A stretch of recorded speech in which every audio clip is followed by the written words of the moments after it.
Wow, they were treating a system as if it were a home garden, right? Okay, let's just dive straight into this, because that single mind-blowing realization is basically the inciting incident for today's explainer. Picture our protagonist here, a seasoned systems engineer from Japan, suddenly struck by this massive epiphany right in the middle of a corporate meeting room halfway across the globe. Honestly, it feels exactly like the opening scene of a tech anime, where everything the hero thought they knew gets completely turned upside down. Today, we're exploring a radical mindset shift, one that takes cold, rigid technology and turns it into something that's, well, quite literally alive. Welcome to today's explainer. We're tackling a fascinating question today. Do we build systems or do we grow them? The London Epiphany. Now, I absolutely love breaking down these complex tech philosophies, and this one, it's a total paradigm shift. We're following an 8-year IT veteran who flies to London and discovers that the true secret to digital transformation isn't some shiny new software. It's a totally different relationship with technology. Let's trace this journey. So, Chapter 1, the endless build cycle. To really get why this epiphany was such a big deal, we gotta understand where our protagonist was coming from. For 8 years, this engineer was deep in the trenches. Batch systems, web apps, you name it. And as a vendor, they'd seen it all. These massive, rigid IT projects that felt less like innovation and way more like pouring heavy concrete. It was just an exhausting grind. They were totally trapped in this heavy, mechanical waterfall cycle. First, you get a request. Then you analyze it and create this ultra-rigid plan. Next comes development, and finally, release. Just over and over again. And because they were on an application development team, quick changes, those rarely happened. Every single request morphed into a massive standalone project, taking 3 to 6 months, sometimes longer. The whole mindset was just fundamentally rooted in building. Once you lay the bricks and hand over the keys, construction's done, right? You just walk away. Time to break the loop. Let's treat this like a mid-episode eye-catch in your favorite anime. I've got to ask, do you ever feel stuck in this kind of endless, repetitive loop at work? Are you just totally exhausted by the cycle of rigid projects? If you want to find a better way and break that loop right alongside our protagonist, take a quick second to subscribe to the channel and hit that like button. It really helps us keep bringing you these deep dive explainers. Okay, let's jump back into the story and head overseas to see how this cycle actually gets broken. Which brings us to Chapter 2, a meeting in London. This is the real turning point. Our protagonist travels to London for a system briefing, probably expecting the usual tense, super formal presentation from a stressed-out vendor. But what they found was a total shock. The people running this meeting, they weren't vendors at all. They were the actual system owners. And they acted like sponsors, not defensive contractors. They were actually making jokes while explaining complex features, literally keeping the room laughing. They clearly loved the open discussion and just exuded this incredible, relaxed confidence. Our protagonist was absolutely mesmerized. I mean, these folks knew their tech inside and out, but they spoke about it with so much joy and zero tension. They didn't look like stressed project managers. They looked more like proud parents showing off a thriving garden. Chapter 3, building versus growing. So during this presentation, there's a bit of an ideological clash. The Japanese team tentatively starts asking for new things. Stuff like, doesn't the system have this feature? Or, hey, it'd be great if it could do that too. Now, in traditional, rigid IT, asking for new features mid-meeting usually causes a total panic. You'd normally get a super defensive response like, well, that requires a separate project, we'll have to prepare an estimate. But the London team, they had a completely fluid mindset. Their response was just, oh, we'll add that to the roadmap for a future release. No panic, they simply took notes and smiled. Because they were operating on a vastly longer timeline. For them, the question wasn't, can we squeeze this into today's budget? The question was, how should the system evolve over time?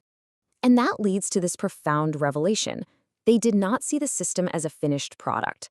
A release was not the goal. It was the beginning. Our protagonist realized the London team wasn't building a static machine. You build a machine, you turn it on, and you leave it alone. That wasn't it at all. They were nurturing something alive. A release wasn't the finish line where everyone just packs up and goes home. It was the starting line of a long, ongoing relationship. This mindset naturally evolves into this beautiful, organic growth cycle. Step 1, you listen to users. Step 2, you improve the system based on what you actually hear. Step 3, add new features. And step 4, you listen again. This is exactly why that home garden analogy from the beginning is so perfect. It's like raising a child or carefully tending to a botanical garden.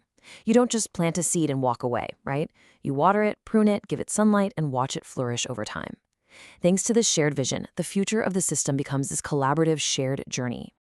Moving to Chapter 4, Cold Words, Lost Hearts. So, as our protagonist flies back home, a rather startling realization hits them. Back in the 2000s, a lot of the systems they worked on actually did stay in operation for years. Technically, they were growing systems all along, but they completely lacked the right mindset. So why did it feel so exhausting and lifeless? Well, the problem was the vocabulary of the machine. They used terms like feature enhancement, maintenance, and modification projects. And look, words have power. Using these cold, rigid terms totally killed any emotional attachment. It framed the system as just an administrative burden, a chore to be checked off, rather than a living asset. Because developers viewed the system as just another project to manage, they couldn't feel ownership. And conversations with actual users, almost non-existent.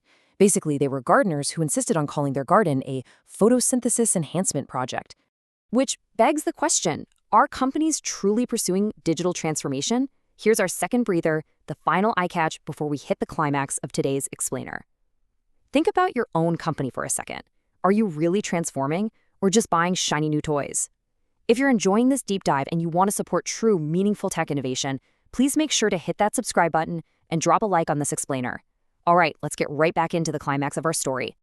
Chapter 5, Achieving True DX. Digital transformation, or DX, reveals a pretty hard truth here. It is not about cloud computing or AI. It's entirely about philosophy. There's a massive, fundamental gap between simply introducing a system and actually growing a system. Buying a piece of software, installing it, and patting yourself on the back? That's just introducing a system. It's totally static. But actively nurturing a digital asset, engaging with its users, and planning for its long-term health? Now that is growing a system. And that is what true digital transformation looks like in practice.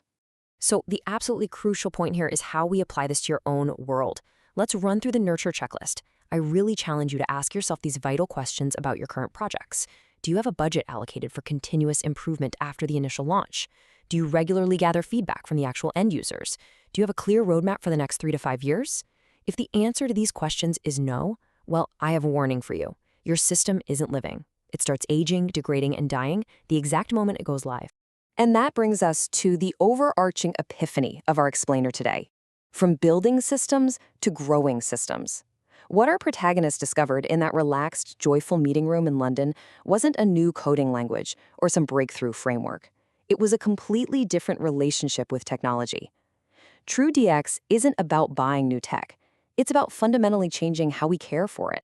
So I want to leave you with a final provocative thought to chew on. Is your system aging or is it growing? The very next time you sit down at your desk, just look at the project in front of you. Are you just laying bricks for a machine you're eventually going to abandon? Or are you planting seeds in a garden you're going to tend for years? Change your words, change your timeline, and take your first step tomorrow toward becoming a true system gardener. Thanks so much for joining me on this explainer, and I'll catch you in the next one.